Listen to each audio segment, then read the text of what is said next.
चाहे पीएसीएल का सेबी वाला रिफंड पोर्टल हो या साईं प्रसाद का या सहारा का सीआरसी वाला या किसी क्रेडिट कोऑपरेटिव सोसाइटी पर बैठे हुए लिक्विडेटर्स वाला मामला या एनसीएलटी की कार्रवाई का मामला, ये सब केवल हमारे देश के 100 करोड़ ठगी पीड़ितों को भ्रमित करने के प्रयास भर हैं सरकार के।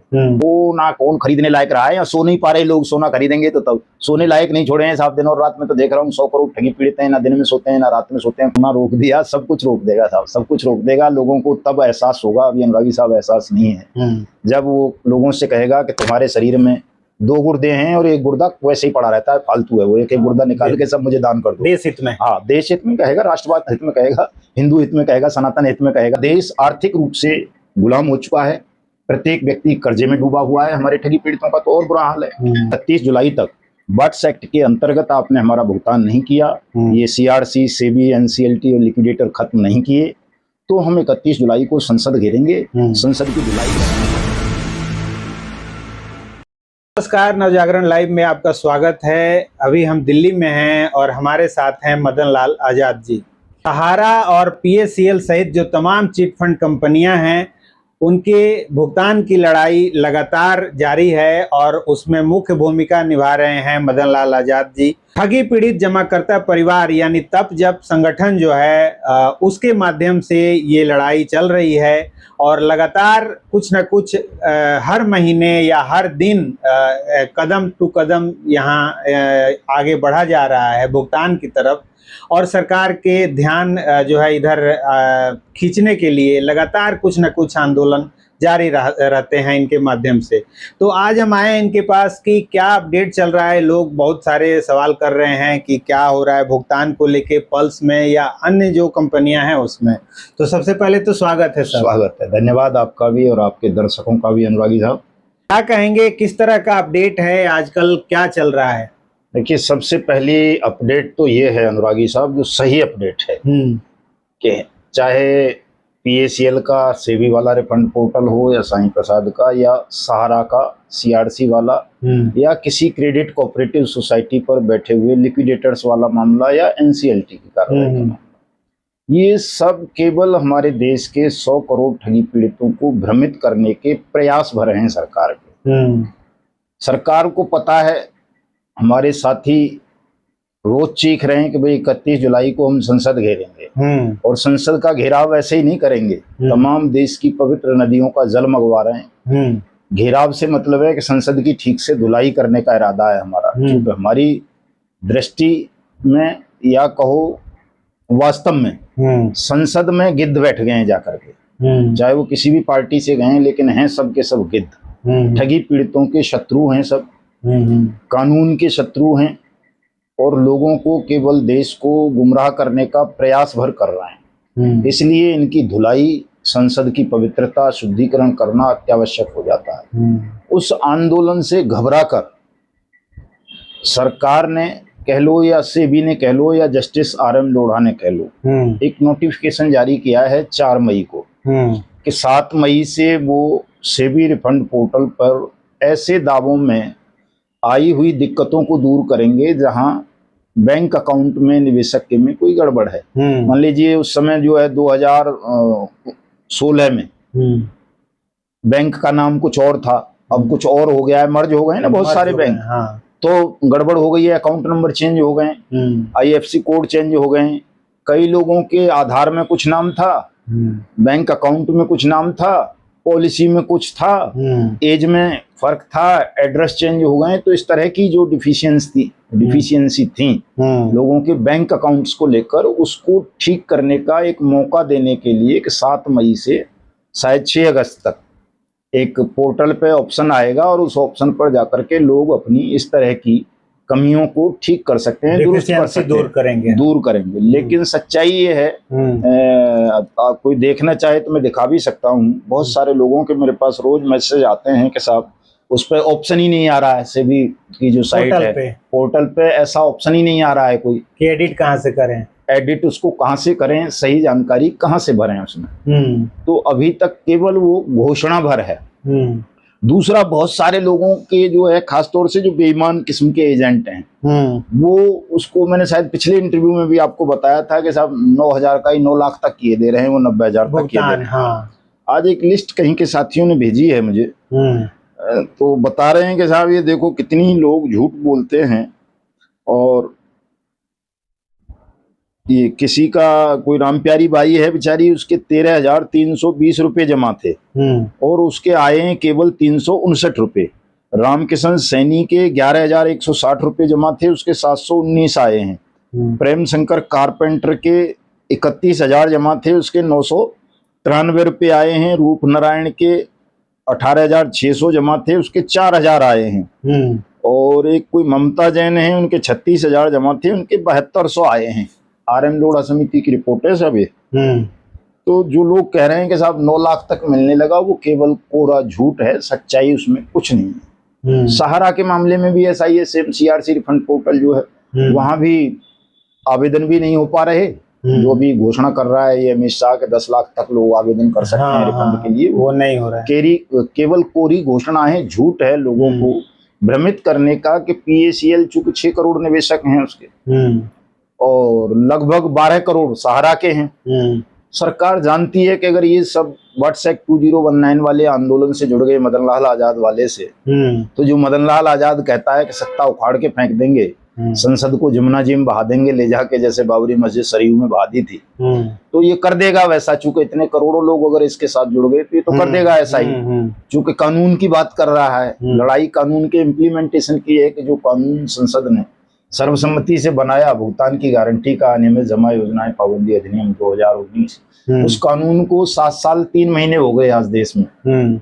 और 7 साल 3 महीनों में किसी एक व्यक्ति को 1 रुपया वापस नहीं किया सरकार ने, जबकि वो कानून टाइम बाउंड कानून है। ये कहता है कि 180 दिन में सरकार का कलेक्टर अपने क्षेत्र के ठगी पीड़ितों की जमा राशि का 2 से 3 गुना पैसा वापस करेगा, चाहे वो सहारा वाले हों, PACL वाले हों, साईं प्रसाद वाले हों, या KBCL या GCA या टोगो या जो भी देश में समृद्धा जीवन वगैरह दुनिया भर की हैं। 3 लाख कंपनीज और क्रेडिट कोऑपरेटिव सोसाइटीज ने किया है छल लोगों के साथ, मोदी जी के संरक्षण में किया है बाकायदा।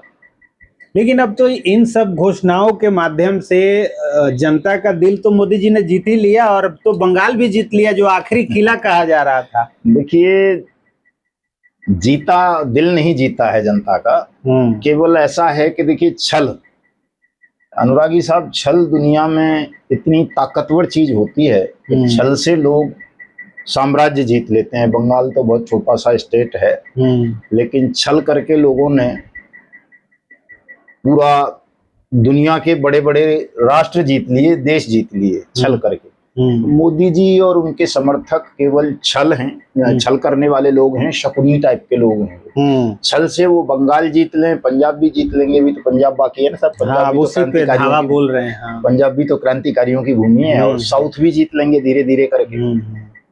तो बुनियाद तो बनती जा रही है। कर्नाटक में उनकी बुनियाद है ही, कर्नाटक में विपक्ष में भारतीय जनता पार्टी है। अभी तमिलनाडु में उनका आदमी आ गया है, ये कौन आया है जो नया वाला, कौन विजय जो सब क्या है, और जीत लेंगे, साउथ को भी जीत लेंगे, क्या दिक्कत है।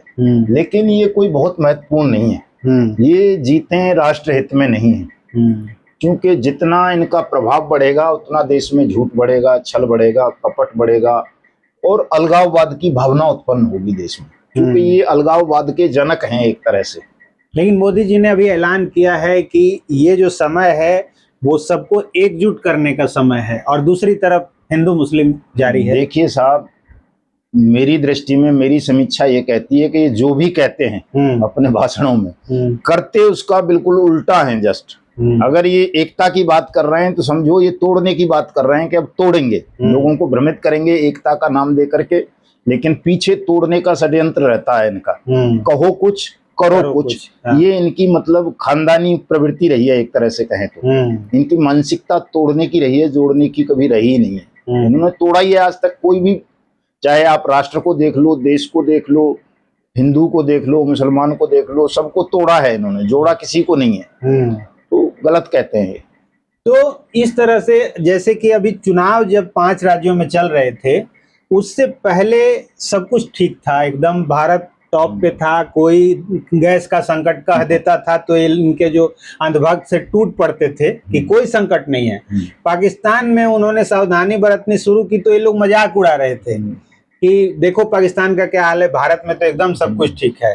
और जैसे ही चुनाव खत्म हुआ, मोदी जी ने कहा कि ये तो भारत में बहुत बड़ा आर्थिक संकट का एक संकेत है, तो 1 साल तक सोना मत खरीदिए, विदेश यात्रा मत कीजिए, गाड़ियां कम चलाइए, वर्क फ्रॉम होम कीजिए। तो क्या माना जाए इसको? ये भी एक छल है, ये भी छल है, धोखा है देश के साथ।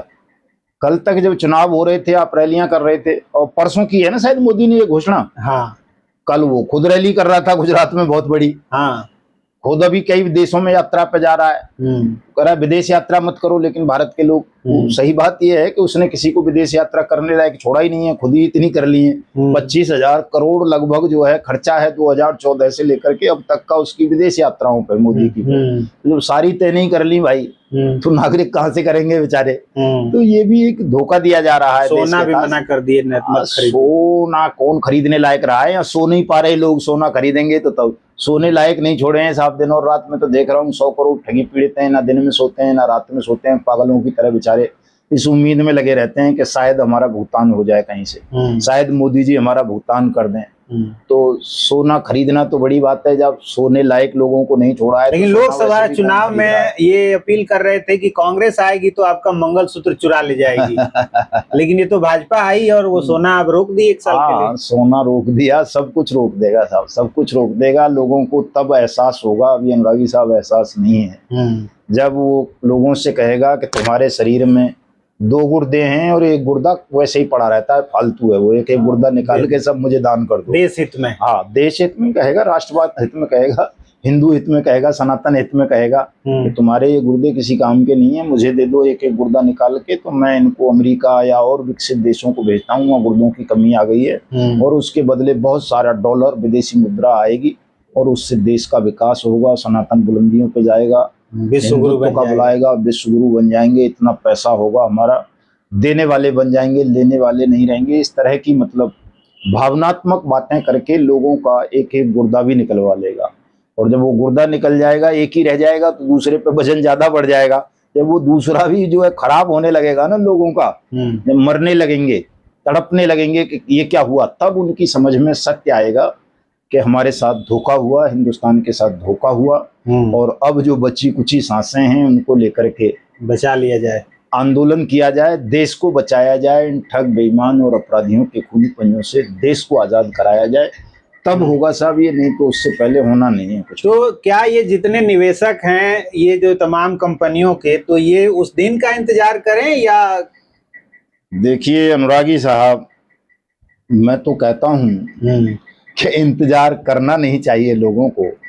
21 मई को हमने पूरे देश भर में तमाम तहसीलों पे, तमाम जिला कलेक्ट्रेट पे अपने ठगी पीड़ितों से ये आह्वान किया है कि भुगतान चेतावनी दिवस मनाएं, सब अपनी अपनी तहसीलों में जाके, और इसको उत्सव के रूप में मनाएं, उत्साह के साथ, ताकि इन ठगों को, बेईमानों को पता चल सके कि ठगी पीड़ित टूटे नहीं हैं, अभी वो उत्सव मना सकते हैं। उतनी बुरी स्थिति नहीं है उनकी कि साहब वो जो है केवल प्रदर्शन कर रहे हैं या रो रहे हैं, बल्कि इसको एक त्योहार की तरह, पर्व की तरह लें कि अब हम चुप नहीं बैठेंगे, और चेतावनी पत्र भिजवाएं बाकायदा तहसीलदारों, एसडीएम और डीएम्स के माध्यम से कि अगर 31 जुलाई तक बट्स एक्ट के अंतर्गत आपने हमारा भुगतान नहीं किया, ये सीआरसी, सेबी, एनसीएलटी और लिक्विडेटर खत्म नहीं किए, तो हम 31 जुलाई को संसद घेरेंगे, संसद की धुलाई करेंगे और हिंदुस्तान में व्यवस्था परिवर्तन का शंखनाद करेंगे। क्योंकि देखिए आवश्यकता व्यवस्था परिवर्तन की है।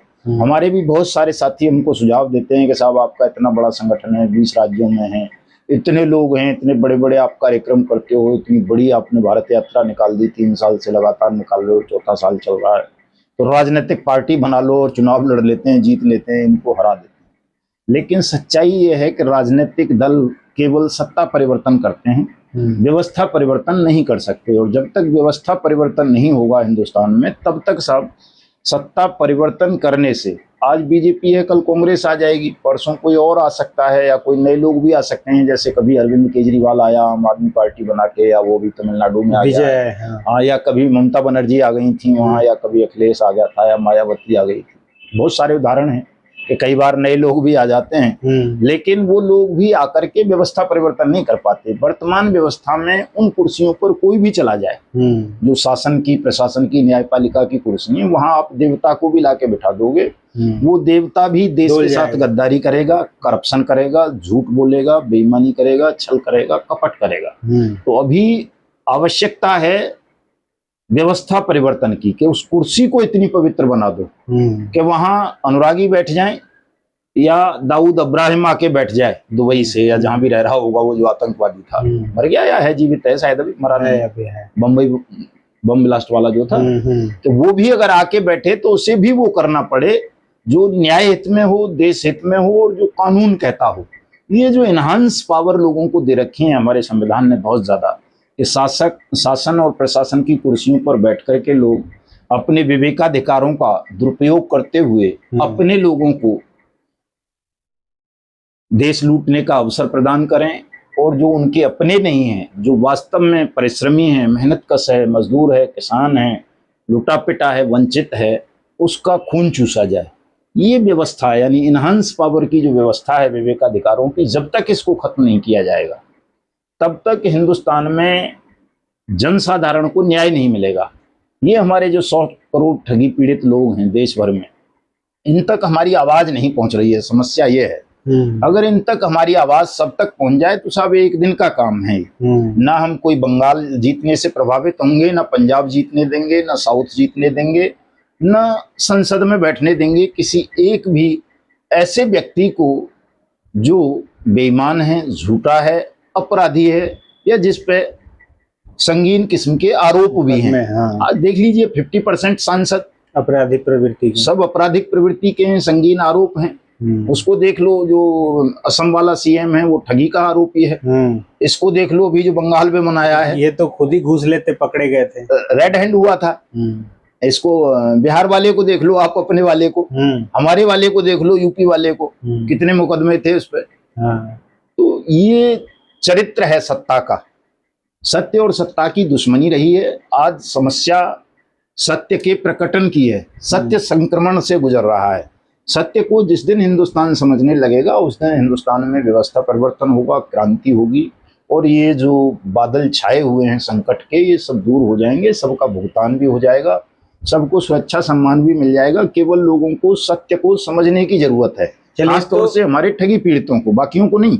क्योंकि ठगी पीड़ितों को अनुभव हो गया है, बाकी तो कोई संविधान के गीत गाता है, कोई गीता के गाता है, कोई रामायण के, कोई कुरान के, कोई बाइबल के, कोई इसके, कोई उसके, लेकिन जिन्हें ठगे जाने का अनुभव हो चुका है कि किस तरह से सत्ता में बैठकर लोगों ने उन्हें संविधान के नाम पर, राष्ट्रवाद के नाम पर, धर्म के नाम पर, जाति के नाम पर, वर्ण के नाम पर, वर्ग के नाम पर, परंपराओं के नाम पर ठगा है, धोखा दिया है, वो इन तमाम चीजों से बाहर आए, भावनाओं में ना बहें। जो यथार्थ है, जो सच्चाई है, उसको स्वीकार करें और सच्चाई के मार्ग पर चलते हुए हिंदुस्तान की आर्थिक आज़ादी के लिए संघर्ष करें। एक्चुअली हमारा देश आर्थिक रूप से गुलाम हो चुका है, प्रत्येक व्यक्ति कर्जे में डूबा हुआ है। हमारे ठगी पीड़ितों का तो और बुरा हाल है। 25 लाख के लोग करीब, आज मैं आंकड़े देख रहा था, आत्महत्या कर चुके हैं सब। मैं तो 5 लाख ही बताता हूँ, लेकिन टोटल देश भर में जो पिछले 10 साल का आत्महत्याओं का आंकड़ा है वो 25 लाख है। 25,000 की 25 लाख, 25 लाख के करीब आंकड़ा है। 25,000 तो शायद केवल मजदूर हैं उनमें, ऐसा कुछ है एनसीआरबी के आंकड़े के हिसाब से।